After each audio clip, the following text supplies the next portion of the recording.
খুব সম্ভবত রাজ এবং শুভশ্রীর সম্পর্কটা আর বেশি দিনের নয়। আর এই খবরটা সোশ্যাল মিডিয়ায় ছড়িয়ে পড়তেই এবার রাজ চক্রবর্তীকে নিয়ে মজা নিলেন রাজ চক্রবর্তীর প্রথম স্ত্রী শতাব্দী রায়। হ্যাঁ ভিউয়ার্স, এই সেই শতাব্দী রায় যে শূন্য পকেটে রাজ চক্রবর্তীর পাশে থাকলেও রাজ চক্রবর্তী যখন কোটি টাকা কামিয়েছে তখন রাজ তাকে ছেড়ে দিয়েছিল।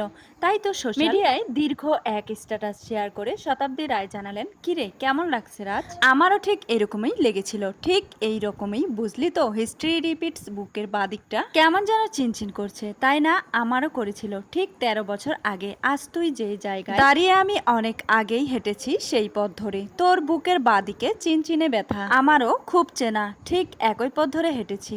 হ্যাঁ ভিউয়ার্স, শতাব্দী রায় তার দীর্ঘ 13 বছরের রাগ, ক্ষোভ, অভিমান সবকিছু একটি স্ট্যাটাসে বুঝিয়ে দিলেন। রাজকে উত্তম জবাবটা দিলেন সে, যেন এই দিনটার জন্যই সে অপেক্ষা করছিল, যেন সে জানতো যে একদিন সেও এই একই কষ্ট পাবে যেটা সে 13 বছর আগে পেয়েছিল। জানেন কি 13 বছর আগে কি ঘটেছিল? 2006 সালে ভালোবেসে রাজকে বিয়ে করেছিল শতাব্দী রায়। সে সময় রাজ তেমন টাকা পয়সা কামাতো না, বলা চলে বেকার ছিল। এরপর আস্তে ধীরে শতাব্দী রায়ের সাহায্য নিয়ে শতাব্দী রায়ের বাবার সাহায্যে রাজ নিজের ইনকাম শুরু করেছিল। এক পর্যায়ে কেরিয়ারে অনেক দূর এগিয়ে গিয়েছিল রাজ। আর সেই সময় শতাব্দী রায়কে তার ভালো লাগতো না, তার জন্য উপযুক্ত মনে হতো না। আর ঠিক সেই সময়টাতে তার জীবনে ছিল শুভশ্রী গাঙ্গুলি। সেই সময় শুভশ্রী ছিল যুবতী সুন্দরী, আর রূপের আগুনে রাজ পাগল হয়ে গিয়েছিল। তাই চক্রবর্তী আশেপাশে কোনো দিকে না তাকিয়ে, এমনকি শতাব্দীর কথা চিন্তা না করে তাকে ছুঁড়ে ফেলে দেয় ডাস্টবিনে এবং শুভশ্রীকে নিজের আলিশান বাড়িতে তোলে বিয়ে করে। সে সময় শতাব্দী নাকি রাজের পা পর্যন্ত ধরেছিল,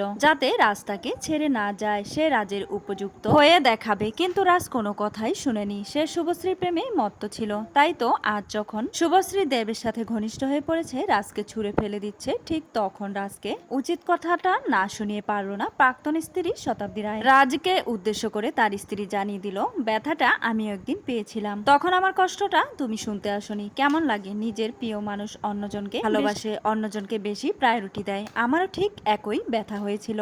তো ভিউয়ার, রাজ চক্রবর্তী এই যে শতাব্দী রায়ের ঘটনাটা ঘটিয়েছে বা শতাব্দী রায়কে এত বড় একটা ধোকা দিয়েছে, এই বিষয়টাকে আপনি কিভাবে দেখছেন? তাহলে কি আজ রাজ যে ধোকার সম্মুখীন হতে চলেছে সেটা তারই কর্মফল? অবশ্যই আপনারা আপনাদের মূল্যবান মতামতটি কমেন্টে জানাতে একদমই ভুলবেন না।